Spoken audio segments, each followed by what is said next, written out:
Euclid ने हमें geometry में 5 बेसिक प्रिंसिपल दिए थे। उसी के साथ साथ उन्होंने एक पूरा लॉजिकल ज्योमेट्री का भी सेक्शन हमें दिया है। आज उसी को डिस्कस करेंगे। तो इसमें अलग अलग थ्योरम्स हैं। थ्योरम्स में जो नेम है आपके सामने दिख रहे हैं, सेवास थ्योरम। प्रोनाउंसिएशन सबका अलग अलग होता है, मैं कर रहा हूँ। Menelaus theorem, 9 point circle, Simpson line है, सेंटर ऑफ सिंप्लीट्यूड है, लेमस स्टाइनर थ्योरम है और टॉलीस थ्योरम है। सबका नेम बड़ा अलग अलग है।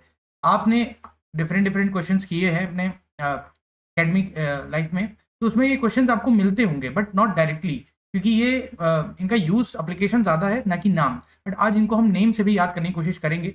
ये पीडीएफ आपको मेरे टेलीग्राम चैनल पर मिल जाएगी, वहाँ पे आप देख सकते हैं। साथ ही साथ अगर वीडियो को आपको पसंद आती है तो ज़रूर लाइक करिए एंड अपने दोस्तों में शेयर करिए। तो पहली थ्योरम हम देखते हैं। पहली थ्योरम है आपकी सेवास थ्योरम। वो क्या कहती है? कहती है कि हमारे पास एक ट्राइंगल है इस तरह से, और ट्राइंगल में हमें क्या दिखाया जा रहा है कि हमारे पास पॉइंट हैं, हर साइड पर एक एक पॉइंट को यहाँ पे बनाया गया है। जैसे एफ यहाँ पर, ई यहाँ पर, डी यहाँ पर। ये क्या है? ये आपके कॉन्करेंट एंड पॉइंट है। इसको मैं आपको एक अच्छे से डायग्राम में भी दिखा देता हूँ जिससे ज़्यादा समझ में आएगा। ये बेटर डायग्राम है। यहाँ देखिए कि आपके पास एक ट्राइंगल है ABC, और उसके हर साइड पर आपके पॉइंट्स बने हुए हैं और इन लाइंस को जोड़ा गया है। इन लाइंस में कोई भी ये नहीं है कि ये इक्वल है। आप देख भी सकते हो, जैसे AD जो गया है आपका, वो इक्वली डिवाइड नहीं कर रहा है। तो इससे आप भी कंफ्यूज मत होइए कि यहाँ पे मतलब आपका कोई मीडियन बन रहा है या आपका कोई बाइसेक्टर बन रहा है। यहाँ कोई भी प्रॉपर्टी नहीं, बस एक लाइन दूसरी लाइन पे जा रही है। तो इन बस मेन चीज़ क्या होनी चाहिए कि ये एक पॉइंट पर इंटरसेक्ट करना चाहिए। सबसे इंपॉर्टेंट बात है यहाँ पर। और अब यहाँ पर आप रेशियो देखेंगे AF का, देख सकते हैं AF, फिर यहाँ पे है FB, फिर आपके पास ये BD, DC into AE and AE या EA जैसे बोल सकते हैं, EC। इनके जो वैल्यूज को आप पुट करेंगे तो इनका मल्टीप्लिकेशन हमेशा क्या आएगा? 1। वही यहाँ लिखा हुआ है, ठीक है, कि AF FB आपका CE EA और BD और DC का मल्टीपल जो होगा 1 होगा। ईच CVN, इसको CVN भी बोलते हैं, सेवास या सीवास जैसा भी प्रोनाउंस करेंगे, CVN कट बोलते हैं। And opposite side into a ratio when the 3 ratio balance to exactly 1। ये बहुत इंपॉर्टेंट चीज है कि ये तीनों रेशियो किसने को बैलेंस कर जाते हैं? ये एग्जैक्टली 1 को बैलेंस करते हैं। The 3 line are force to meet at a single point. ये इंपॉर्टेंट बात है। यही थोड़ा सा डायग्राम में यहाँ गलती हो गई है, जो बेटर डायग्राम यहाँ पे है कि तीनों लाइन को मिलना एक ही जगह पे चाहिए, सबसे इंपॉर्टेंट चीज है। ठीक है, तो ये मैं इंप्रूव करके आपको पीडीएफ दे दूंगा। खास बात क्या है कि फेमस कॉन्ग्रुएंस वेरिफिकेशन कहाँ पे हो पाएगा? मीडियंस पे हो पाएगा। मीडियंस कहाँ मीट करती हैं? सेंट्रॉइड पर। एंगल कहाँ, बाइसेक्टर कहाँ मीट करते हैं? इन सेंटर पर। और एल्टीट्यूड्स कहाँ पे बाइसेक्ट करते हैं? ऑर्थो सेंटर पर। एक एक ये बारे में बात कर लेते हैं जल्दी जल्दी कि क्या चीज है। ठीक है, तो आपको मालूम होगा, आपको ये मालूम होगा कि आपके पास जो ट्राइंगल है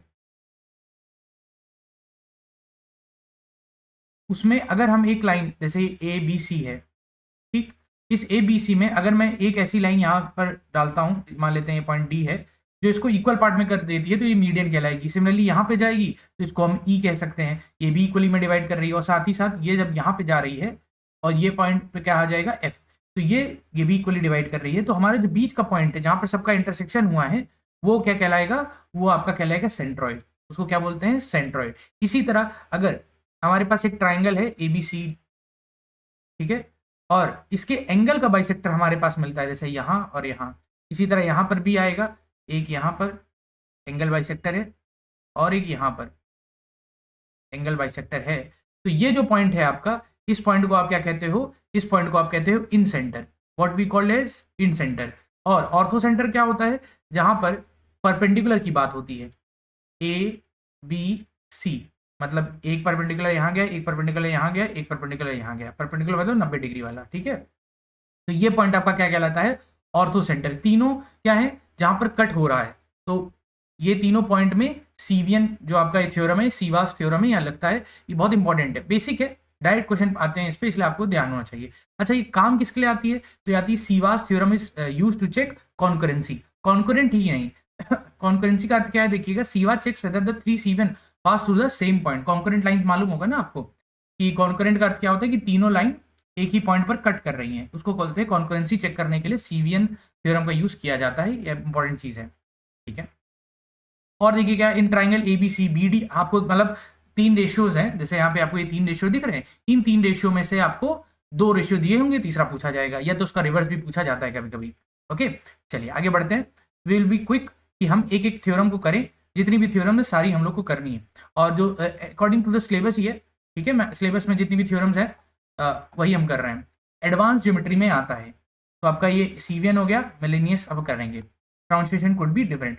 मेनेलियस थ्योरम है, ये क्या कहता है, इसके लिए भी बेटर डायग्राम मेरे पास है, वैसे ये वाला डायग्राम सही बनाया था इसमें भी, बट बेटर है कि हम अलग डायग्राम देखें।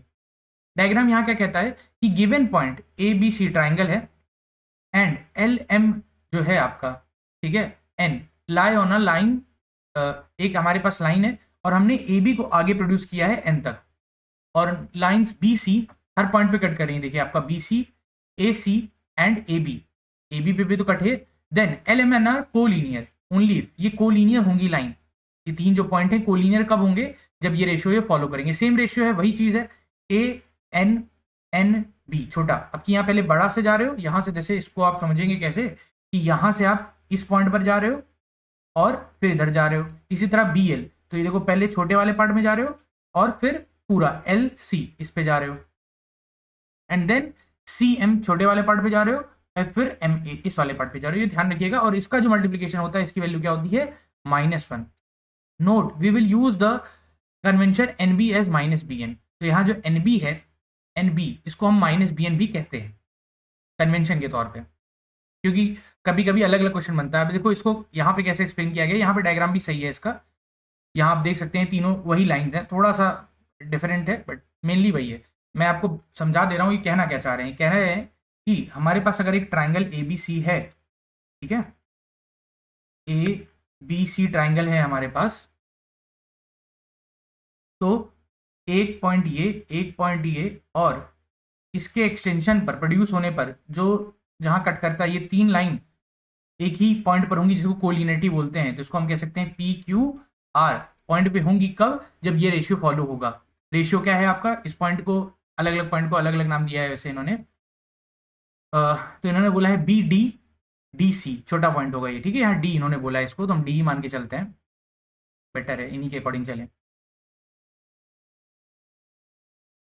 देखिए यहाँ पे क्या आया कि जो बी डी है ये बहुत छोटी सी बात है, डी सी है वो सी ई, इस पॉइंट के सी ई से ई ए और फिर ए एफ से एफ बी का जो मल्टीप्लीकेशन होगा वो क्या होगा, -1 होगा। Sine ratio 1/3 of the points lie on extension, तो ये तीन जो पॉइंट होंगे लाई करेंगे एक्सटेंड पे। सबसे इंटरेस्टिंग पार्ट ये नीचे वाला है, जहां पर हम क्या बात कर रहे हैं, इसमें भी आपको ये दिखा होगा ये पार्ट, कि हम इस वाले पार्ट में जो पहला ही रेशियो है, जो फर्स्ट रेशियो आपका है, उसमें हम फुल लेंथ जाते हैं, ए टू एन जाते हैं और फिर एन बी छोटे में जाते हैं, ठीक, एंड फिर उसके बाद फिर छोटा ही पार्ट है, एक दो साइक्लिक हो जाता है आपका ये, सॉरी आप याद करना चाहो तो ऐसे आप याद कर सकते हो। चलिए, तो ये कौन सी आपकी मेनेलियस थ्योरम है, सीवा में +1 होता है, line for vertices are concurrent, Ceva बहुत कंफ्यूजन इसी में ही होगा आपका अगर होगा तो, और मेनेलियस में जो है आपका points to on slide sides collinear होंगे, यहाँ पे मल्टीप्लिकेशन क्या है, -1। दिस क्वेश्चन कम डायरेक्टली कि सीवा कॉन्करेंसी के लिए होता है, प्रोडक्ट -+1 होता है, मिलेनियस जो है मेनेलस जो है वो कोलिनियरिटी के लिए होता है, -1 इसका वो होता है। इंट्यूशन क्या है, straight line slicing across a triangle creates a specific balance of ratios that always multiply to -1. Positive sign means same side, negative sign means the point on an extension, ठीक है, ये भी ध्यान रखिएगा। हाँ ध्यान रखिए कभी कभी ये पॉइंट एक ही पॉइंट पे भी हो सकता है, बट वो हमारे उसमें है नहीं है, हमारे जो एक स्टैंडर्ड फॉर्मेट है, स्टैंडर्ड फॉर्मेट ही पूछा जाएगा, क्योंकि देखिए आप टॉपिक पे डिफरेंट डिफरेंट लेवल होते हैं, आपने टॉपिक बहुत पढ़ लिया तो उस पर एडवांस क्वेश्चन बन सकते हैं, बट ये टॉपिक सब डायरेक्ट है तो इस पर एडवांस क्वेश्चन बनने के चांस नहीं है। मेनेलियस थ्योरम किसको डील करता है, कोलिनियरिटी को, ठीक है। Menelaus checks whether 3 points on sides extension lie on the same straight line, product -1, Ceva product +1, Menelaus product -1, ये तो आपको क्लियर हो गया होगा। चलिए आगे बढ़ते हैं, थोड़ा स्पीड तेज करते हैं। अब आते हैं सबसे इंटरेस्टिंग वाली चीज पर, यह है 9 पॉइंट सर्कल। 9 पॉइंट सर्कल क्या है, इसको मैं एक बार हाँ नहीं इसे भी आगे होगा, यस, तो ये आपका 9 पॉइंट सर्कल है। ये क्या है, जरा इंटरेस्टिंग पॉइंट को इसको भी समझिएगा, यहाँ भी डायग्राम में थोड़ा सा एरर है but it is very well made. Mid points of the 3 sides of the triangle, ठीक है, तो कहाँ कहाँ ये होता है, मिड पॉइंट होगा तीन ट्राइंगल का। कॉन्सेप्ट क्या है, कॉन्सेप्ट भी एक बार समझ लीजिए क्या है, थ्योरम क्या कहती है। फॉर एनी ट्राइंगल, किसी भी टाइप का ट्राइंगल हो, चाहे एक्यूट है, ऑब्ट्यूज, राइट एंगल ट्राइंगल हो, the following points lie on a unique common circle. एक सर्कल पर 3 पॉइंट के आपको 9 पॉइंट मिलेंगे कब, mid point of the sides. तो ए बी सी जो आपका ट्राइंगल है उसके मिड पॉइंट्स पर आपको सर्कल टच मिलेगा।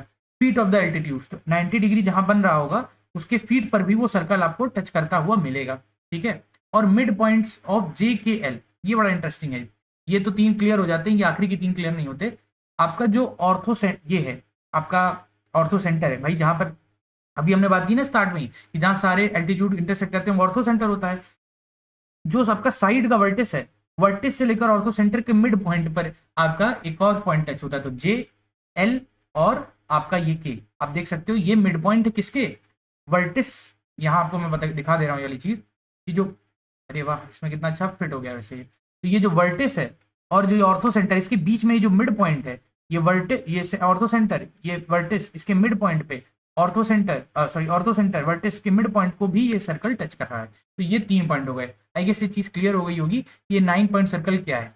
इसे डायरेक्ट क्वेश्चन आ सकता है कि कहाँ कहाँ होता है। अब इससे फायदा क्या है कि रेडियस जो होता है 9 पॉइंट सर्कल का वो r/2 होता है। सर्कम रेडियस कैसे करते हैं, सेंटर जो होगा वो मिड पॉइंट होगा ऑर्थो सेंटर का, ठीक है, सर्कम सेंटर का। और यूलर लाइन भी आपको मालूम होगी, यूलर लाइन क्या होती है, वो लाइन जहां पर आपका सेंट्रॉइड, सर्कम सेंटर और ऑर्थो सेंटर तीनों पास होते हैं, उनका रेशियो भी यहाँ पे दिया गया है, ठीक है। तो ये भी आपको मैं यूलर लाइन दिखा देता हूँ। एक जगह मैं आपको अपना एक्सपीरियंस बताता हूँ, मैं इंटरव्यू देने गया था, वहाँ पे डिफरेंट डिफरेंट क्वेश्चन पूछ रहे थे, मैंने इन सेंटर ये सब बता दिया था, इन सेंटर, ऑर्थो सेंटर एंड यहाँ तक कि ये सारे बता दिए थे, लेकिन यूलर लाइन का ये कॉन्सेप्ट मुझे नहीं मालूम था, क्योंकि सीबीएसई बोर्ड में ऐसे पढ़ाया नहीं जाता है। तो ये बड़ा इंटरेस्टिंग आपको लगेगा। यूलर लाइन क्या है आपका, जहाँ circum centre, centroid, ortho centre तीनों लाई करते हैं, ठीक है। और इनका रेशियो क्या होता है, 2:1 का होता है, ठीक है। तो ये बड़ा इंटरेस्टिंग कॉन्सेप्ट ये भी है, एंड दैट्स इट, ठीक है। Which of the of these line lies on the point, तो सेंट्रॉइड लाई करता है नहीं, कभी कभी पूछ लेते हैं, वर्टिस नहीं, सर्कम सेंटर नहीं, midpoint of the side. ये आपकी सबसे इंपॉर्टेंट लाइन है। क्या इंपॉर्टेंट लाइन है, midpoint of the three side, feet of the altitudes and midpoints of the vertex to the orthocentre. ये 9 point कहाँ से आते हैं, name all the 9 points of the 9 point circle grouped up in 3 sets, what is the radius of 9 point circle, the circum radius. तो देखो circum radius अगर दिया होगा, सर्कम रेडियस का आधा कर दोगे तो रेडियस निकल आएगा, ठीक है। तो 5 आ जाएगा इसका रेडियस, क्लियर होना चाहिए आपको। डायरेक्ट क्वेश्चन यहाँ पे बनता है। आगे बढ़ते हैं, सिम्पसन लाइन पे आ जाते हैं। सिम्पसन लाइन जो है आपकी क्या है, सिम्पसन लाइन 1 2 3, ये सिम्पसन लाइन है आपकी। सिम्पसन लाइन थोड़ी सी हल्की सी टफ है, ये कॉन्सेप्ट भी थोड़ा अलग ही होगा। कैसे, हम क्या करते हैं यहाँ पे, take a point on point P on a circumcircle of triangle ABC. तो हमारे पास क्या है, पहले तो एक ट्राइंगल है एबीसी, थोड़ा सा डायग्राम अनक्लियर है but it's better than others. ABC हमारे पास ट्राइंगल है, उसके ऊपर एक सर्कम सर्कल है, ठीक। और उस सर्कल पे एक कहीं भी पॉइंट आप ले लोगे, क्या, पी ले लोगे। अब यहाँ पी से आपको तीन साइड पर आपको draw perpendicular from P to all 3 sides. तो ये बेटर डायग्राम आपको दिख रहेगा। अब यहाँ पर क्या लिया, ट्राइंगल एबीसी लिया है, D on the circum circle लिया है, और हमने इस डी पॉइंट से, जो हमारा पी पॉइंट है वहां पे, यहाँ ये पॉइंट क्या है, डी। बस आप ये डी पॉइंट कर लीजिए। ये डी पॉइंट से आप देख सकते हो कि एक परपेंडिकुलर ये गया, ठीक, फिर एक परपेंडिकुलर इसके उस पे गया, और एक परपेंडिकुलर आपका यहाँ गया। नॉट डायरेक्टली, देखिए इस पे जरूरी नहीं कि इस पे जाए, हम बस उसके एक्सटेंशन पे ही जा रहे हैं। ये जो तीनों परपेंडिकुलर होंगे, ये देख सकते हैं आप एक लाइन में जा रहे हैं। और ये जो स्ट्रेट लाइन है, ये कौन सी लाइन है, सिम्पसन लाइन है। पॉइंट्स HFE ये कोलिनियर होंगे, ये भी जैसे आपका उसमें था, इस वाले केस में भी तो कोलिनियरिटी चेक हो रही थी मिलीनियस वाले में। हाँ, तो यहाँ लिखा है कि दीज 3 पॉइंट्स आर परपेंडिकुलर।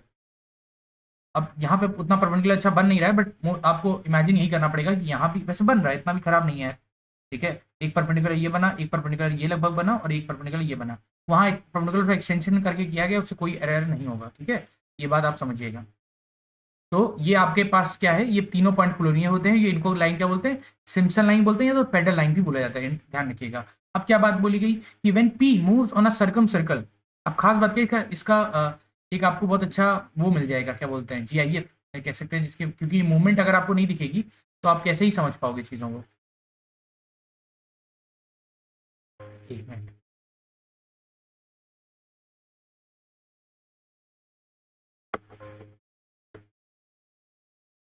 चलिए, बड़ा एरर आ जाता है कभी कभी इसमें सिम्पसन लाइन की बहुत अच्छी जीआईएफ मैंने देखी थी पहले से ही रखनी चाहिए थी वैसे मुझे। कहाँ गया? ये देखिए बड़ा इंटरेस्टिंग है, ये आपकी ये मैं बता रहा था, ठीक है। ये सिम्पसन लाइन ही है, वो सिम्पसन पॉइंट से ही आप लाइन बना रहे हो। अब क्या बात बोला जा रहा है कि when B P moves on the circumference, it sees the triangle in every special way. The perpendicular dots always land on the line. If P is not on the circumcircle, the feet from the triangle will not form a line. ठीक है, ये बात लिखी गई। Converse is also true. If feet of the perpendiculars, उल्टी बात भी है कि perpendicular से अगर हम पॉइंट जाते हैं from P to slides on are collinear, then P lies on the circumcircle. ये डायरेक्ट है, क्वेश्चन डायरेक्टली पूछा जाता है। सिम्पसन लाइन कहाँ एग्जिस्ट करती है? सेमी सर्कल पर, ठीक है। Simpson line exist when the point is lie on the circum circle. Direct question यहाँ से बन जाता है और ये डायग्राम बहुत अच्छा है, और ये डायग्राम आपको नहीं मिलेगा। आई गेस ये क्लियर है? और कुछ क्वेश्चन बन सकता है? नहीं, ऑल डायरेक्ट क्वेश्चन बनेगा, दैट्स इट। ये थ्योरम डायरेक्ट है। All point only points on the circum circle produce collinear feet 3 perpendiculars 3 feet 1 line. How many perpendiculars are drawn to form the Simpson line? ठीक है, how many perpendiculars? 3 perpendiculars. आगे बढ़ते हैं। Centre of सिम्प्लीट्यूड of 2 circles, ये भी थोड़ा interesting point है। इसमें क्या होता है देखिएगा, यहाँ भी थोड़ा डायग्राम ओके ही है। हम क्या करते हैं, हम वैसे बेटर है कि फिर से एक अच्छा डायग्राम हम देखते हैं, because it is geometry, without diagram हम आगे बढ़ ही नहीं सकते। सेंटर्स ऑफ सिम्प्लीट्यूड है क्या? We are interested in tangents. Tangent में हमेशा इंटरेस्ट रखते हैं हम लोग कि भाई डायरेक्ट टेंजेंट है कि आपका ट्रांसवर्सल टेंजेंट है। Common to circles in plane, तो ये 2 सर्कल है, इन पे टेंजेंट्स हम बना रहे हैं। The 2 intersections are called the centre of similitudes of 2 circles. तो ये देखो इंटरसेक्शन हो रहा है सर्कल्स के सेंटर का, ठीक है। एंड द ब्लू सेंटर, ये जो ब्लू सेंटर यहाँ बन रहा है, ये इसका आपका है, ये ट्रांसवर्सल टेंजेंट का है centre. And the blue centre is called the internal, ठीक है। ब्लू सेंटर को इंटरनल सेंटर बोलेंगे, और जो रेड सेंटर है आपका वो बाहर का सेंटर है, ठीक है। इस तरह से भी बन सकता है, डायरेक्ट टेंजेंट पर है। If the radii are same the external centre is at infinity. अगर दोनों का रेडियाई सेम हो जाएगा तो इसका कहाँ भाई, ये कहीं मीट ही नहीं करेगा, तो इसका सेंटर कहाँ पे होगा? इन्फिनिटी। फिर भी क्वेश्चन काफी बन सकते हैं। अब क्या बात बोली गई है? Any 2 circles non concentric have exactly 2 centre of similitude. तो हमेशा 2 सेंटर ऑफ सिम्प्लीट्यूड रहेंगे, ठीक है। ये बात आप समझ पा रहे होगे मेरे हिसाब से, एक बार मैं बता दे रहा हूँ अगर आप क्लियर ना हो। हमारे पास 2 सर्कल है, ठीक है। अभी दोनों का साइज थोड़ा सा डिफरेंट ही लेते हैं, और दोनों से एक टेंजेंट, जैसे ये आपका जा रहा है, डायरेक्ट टेंजेंट है, ये मीट कर रहा है यहाँ पे, ठीक। और एक आपका ट्रांसवर्सल हो जाएगा, एक ऐसे और एक, ये जो पॉइंट है इसको इंटरनल रेडियस आपका सेंटर बोलेंगे ऑफ सिम्प्लीट्यूड, और ये एक्सटर्नल है, ठीक है। और दोनों का रेडियस सेम होता तो कभी मीट ही नहीं करती line. External centre divides O1, जो आपका ये रेडियस है, ठीक है, इसको डिवाइड करती है R1 इंटू रेशियो R2, और इंटरनल जो होती हैं वो भी R1 इंटू R2 करती है। ये आपको रेशियो का उस तरह से दिया भी गया है। क्वेश्चन देखिए कैसे बनते हैं। इंट्यूशन ऑफ स्केलिंग क्या है सर्कल की? From external centre one circle looks like a scaled. हाँ, ये भी कह सकते हो। जैसे अब ये डायग्राम चलो हट गया, कोई दिक्कत नहीं, बेटर है कि इस डायग्राम से देखिए।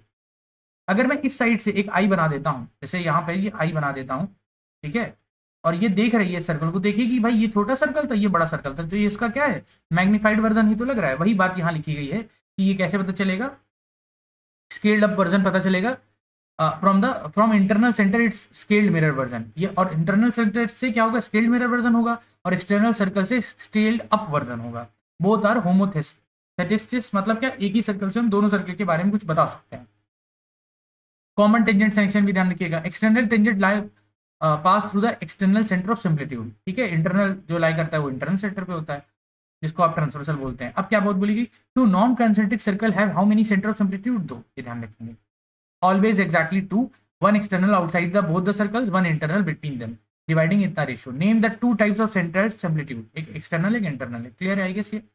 तो नाउ ऑलमोस्ट हमारा हाफ हो गया है, थोड़ा सा बाकी है, 2 पार्ट है ना, बस जल्दी से करते हैं वो भी। और एक देखिए, दिस इज फॉर द कह सकते हैं एक तो कोर्स वर्क के लिए भी है, साथ ही साथ ये इंटरेस्टिंग भी है, क्योंकि maths is never ending, new new concept हमेशा आते रहते हैं। और ये ऐसे कॉन्सेप्ट है जो हमारे स्कूली टाइम में नहीं पढ़ते, बट यूज तो होते ही हैं कहीं ना कहीं। तो अब देखते हैं इनको। लेमस-स्टेनर थ्योरम क्या कहता है, इसका भी डायग्राम हम देखते हैं। बहुत अच्छा डायग्राम है, सारे डायग्राम्स थोड़े से मैंने ज़्यादा इंटरेस्ट लिए हैं, आई विल ट्राई कि पीडीएफ में यही आ जाए। क्या बोला गया? स्टेनर लेमस थ्योरम क्या कहती है कि एनी ट्राइंगल, किसी भी टाइप का ट्राइंगल हो, हैविंग 2 इक्वल एंगल बाइसेक्टर, जो बाइसेक्टर है ये इक्वली एंगल ही बाइसेक्ट कर रहे हैं, इज एन आइसोसेलेस ट्राइंगल। कैसे? देखिए, एंगल ए जो है एंगल सी के बराबर है और एंगल डी जो है वो एंगल बी के बराबर है। अगर इस तरह से होता है तो सीधी सी बात है, दोनों का सम भी बराबर होगा और दोनों का सम बराबर होगा तो वो आइसोसेलेस बन जाएगा। भाई आइसोसेलेस ट्राइंगल क्या कहता है आपका? वो यही तो कहता है कि आपकी जो अपोजिट साइड्स होनी चाहिए वो बराबर होनी चाहिए। अपोजिट साइड जो आइसोसेलेस ट्राइंगल की होती हैं वो क्या होती हैं? बराबर। तो या तो साइड बराबर कर लो या तो एंगल बराबर कर लो। तो यहाँ यही कह रहे हैं कि भाई ए जो है, मान लेते हैं ये एक्स है तो ये भी एक्स है, और अगर ये वाई है तो ये भी वाई है, तो दोनों का सम क्या हो गया? एक्स प्लस वाई, और दोनों अगर एंगल बराबर हो गए तो ये दोनों साइड भी बराबर हो जाएंगी। तो यहाँ उल्टे काम हम पकड़ रहे हैं, उल्टा काम कर रहे हैं कि हम बोल रहे हैं कि भाई जो बाइसेक्टर है वो इक्वल है। Any triangle having two equal angle bisectors is an isosceles triangle. तो ये क्या है? स्टीनर लेमस थ्योरम है। डायरेक्ट क्वेश्चन इस पे बनेगा, डायरेक्ट ही बनने वाला है, इसमें कुछ ऐसा नहीं कि इसमें और ट्रिकी कुछ हो जाए। तो in triangle if the two internal bisector of B and C, यहाँ डायग्राम थोड़ा थोड़ा प्रॉपर है, are equal, then equal in length, then the triangle is isosceles with A B and इतना। ठीक है, तो हम क्या बोल रहे हैं कि ये जो आपकी दो लाइंस हैं, यहाँ यही तो कह रहे हैं कि ये जो डी सी और ये है दोनों बराबर हैं। तो क्या बात है कि ये जो बी ई आप कह सकते हो, उसमें बी ई और सी है, थोड़ा सा इसमें वो है, तो अगर बराबर है तो आपका जो दोनों साइड होंगी वो भी आपस में बराबर होंगी। आप इसको अलग अलग तरीके से ले सकते हो। ठीक है, जैसे कॉमन साइड हो गया, दो ये हो गए, उससे भी आप कर सकते हैं। आगे देखते हैं द कन्वर्स। अब उल्टा भी ध्यान रखिएगा। द कन्वर्स क्या है कि आइसोसेलेस के इक्वल बाइसेक्टर्स होते हैं लेंथ में भी, is obvious by symmetry, but the forward direction equal bisector isosceles surprisingly hard to prove. हाँ, क्यों? क्योंकि it is tested mathematician for decades, Lehmus asked and इतना स्टेनर फर्स्ट प्रूव इट। तो Lehmus ने पूछा, स्टेनर ने बताया और काम हो गया। कितना इंटरेस्टिंग है ये। Note on internal bisector, the theorem applies to internal bisectors only, not external bisector. ये भी इंपॉर्टेंट है। In Lehmus Steiner theorem equal internal bisect imply to isosceles triangle. अच्छा, आइसोसेलेस के लिए है तो आपका इक्विलेटरल ट्रायंगल के लिए भी हो जाएगा। बी ई बराबर सी एफ है, ए बी बराबर ए सी हो जाएगा। ये non trivial despite of statement being simple. Statement तो काफी सिंपल है बट प्रूव नहीं है इसका, उस तरह से प्रूव नहीं है, प्रूव तो हो ही जाएगा। Equal internal angle bisector from B and C implies with triangle. तो आइसोसेलेस ट्राइंगल होगा if triangle is equilateral, the bisector equal, बिल्कुल ठीक है, क्योंकि इक्विलेटरल ट्राइंगल एक टाइप का आइसोसेलेस ट्राइंगल ही हुआ। अब आते हैं लास्ट पे टॉमली, जिसको बोलते हैं। और टॉमली जो है काफी कॉमन है, आपने एग्जाम्स में इसका यूज किया होगा। यहाँ पे बहुत बेसिक चीज है, क्या कहते हैं उसको, कैसे याद करने में बताता हूँ। ये बोल रहे हैं कि जो ए सी है, तो इसका डायग्राम कितना अच्छा बना है, और इसका जो बी डी है, इसका जो मल्टीप्लीकेशन होगा ये बराबर किसके होगा? ए डी इंटू आपका ये उल्टा वाला, ये अपोजिट वाला होगा। एक बार मैं यहाँ पे अच्छे डायग्राम से आपको दिखा देता हूँ एक बार। हाँ, तो वही चीज है, यहाँ पे आप देख सकते हो कि ए सी डायगनल और बी डी डायगनल किसके बराबर होगा? ए डी और सी बी के उल्टा। ठीक है, उल्टा वाला ही होगा यहाँ पे, यही इन्होंने गलती की है। क्या ए डी और सी बी की है? ए बी और सी डी की है। ठीक है ठीक है, मैंने गलत देखा था। तो हाँ, तो भाई ये वाली जो साइड है इसके अपोजिट वाली साइड का मल्टीप्लीकेशन और ये वाली साइड का इसके अपोजिट साइड वाले मल्टीप्लीकेशन के बराबर होगा। ये क्या कहलाता है? टॉमली थ्योरम कहलाता है। ये साइक्लिक क्वाड्रेटर में ही है। फिर वही बात है कि सर्कल के अंदर ट्राइंगल हो, सर्कल के अंदर सर्कल के अंदर क्वाड्रिलेटरल हो, सर्कल के अंदर ट्राइंगल होगा, तो हम अलग अलग बात कर चुके हैं। The coordinator must be cyclic. ठीक है, टॉमली does not hold for general coordinator, for general cord टॉमली is inequality. ये इनइक्वलिटी बेस आ जाता है। अगर जनरल कोऑर्डिनेटर है तो वहां ये हो जाएगा कि या तो ये इसका मल्टीप्लीकेशन इससे छोटा होगा या तो बराबर होगा। ठीक है, हमेशा ही बराबर बड़ा होता है। आगे बढ़ते हैं। ब्यूटीफुल एप्लीकेशन क्या है? ट्रिग्नोमेट्रिक आइडेंटिटीज में अप्लाई टॉमली to cyclic quadrilateral with vertices a unit circle arrives at sin a plus b sin a cos a plus b। टॉमली basically gives trigonometry identities for pure geometry. तो अगर आप 10th class की NCERT book open करेंगे तो वहां आपको टॉमली का डायरेक्ट नहीं इनडायरेक्ट यूज मिल जाएगा। Think of it as a balance. Balance ये है कि भाई ए सी दोनों डायगनल का मल्टीपल और साइड अपोजिट साइड का मल्टीपल बराबर होता है, सम बराबर होता है। The diagonal lengths are forced to satisfy this product relation precisely because all 4 points lie on a same circle। हाँ, तो ये भी इंटरेस्टिंग चीज है। टॉमली applies to cyclic quadrilateral. Direct question बनता है बट हाँ, ये आपका क्वेश्चन थोड़ा सा this can be used in numericals also because ये बहुत कॉमन हो गया है। तो अब ये क्वेश्चन आपको दिया गया है, चाहो तो आप सॉल्व कर लो या तो मैं कर दूं। बेटर है कि आप कर लो, वैसे तो आसानी है। ठीक है, 3 AB के अपोजिट क्या होगा? CD, इसके अपोजिट ये होगा। और ये पूछा गया 7 इंटू ए सी, जो आपका डायगनल है वो पूछा गया x इंटू 7, और ये कितना हो जाएगा? 3 इंटू 5 15, और 6 इंटू ये कितना हो जाएगा? 24। 49 हो जाएगा। कुछ गड़बड़ कर रहे हैं क्या? 24 और हाँ 15, ठीक ही है। थोड़ा वियर्ड आंसर आ रहा है बट आंसर मेनली यही होगा, ठीक है आपका, कि एक्स यहाँ डिवाइड हो जाएगा 39/7। This will be around something 5 point something, ठीक है। चलिए, तो अब हम रिवाइज कर लेते हैं। जनरल है, सीवियन जो बात करती है 3 C1 कॉन्करेंट की बात करती है, प्रोडक्ट +1 होता है। मिलीनस जो है आपका वो -1 आपका हो जाएगा। 9 पॉइंट सर्कल जो आपका हो जाता है वो 3.3 अल्टीट्यूड, फीट अल्टीट्यूड का फीट, और 3 ऑर्थो मिड पॉइंट्स होगा। और रेडियस जो होता है वो r/2 होता है, जहां r क्या है आपका सरकम सेंटर होता है, सरकम रेडियस होता है। सेंटर जो होगा वो मिड पॉइंट होगा, that is mid point of किसका, आपका ऑर्थो सेंटर का। और ऑर्थो सेंटर के साथ यूलर लाइन में क्या आया था आपका, ये ऑर्थो सेंटर एंड सेंट्रॉइड का सेंटर होगा। सिम्पसन लाइन भी बात कर ली कि 3 पर्टिकुलर जो बनते हैं कोलिनियर होते हैं। सेंटर ऑफ सिम्प्लीट्यूड की बात कर ली, लेमस स्टेनर की बात कर ली, और टॉमली की बात कर ली। इसके बाद आपके क्वेश्चन बच जाते हैं, क्वेश्चन आप खुद कर सकते हो। बट बेसिकली ये जो पार्ट है ये थ्योरम बेस्ड है, इसमें कोई भी ऐसा क्वेश्चन हमसे बात नहीं करनी है। हमें प्रैक्टिकल एप्लीकेशन डायरेक्ट इससे जो पूछा जा सकता है, डायरेक्ट क्वेश्चन ज़्यादा आंसर पे आएंगे। तो आई होप ये आपको ये समझ आएगा। थोड़ा सा डिफरेंट है हमारे कोर्स सिलेबस से, बट ये जो है ये क्वेश्चन आजकल एप्लीकेशन बेस्ड आ रहे हैं, न्यू न्यू टॉपिक्स हैं, तो इन्हें भी हमें करना चाहिए, इसलिए मैंने करा है, ठीक है। तो आई होप समझ आया होगा।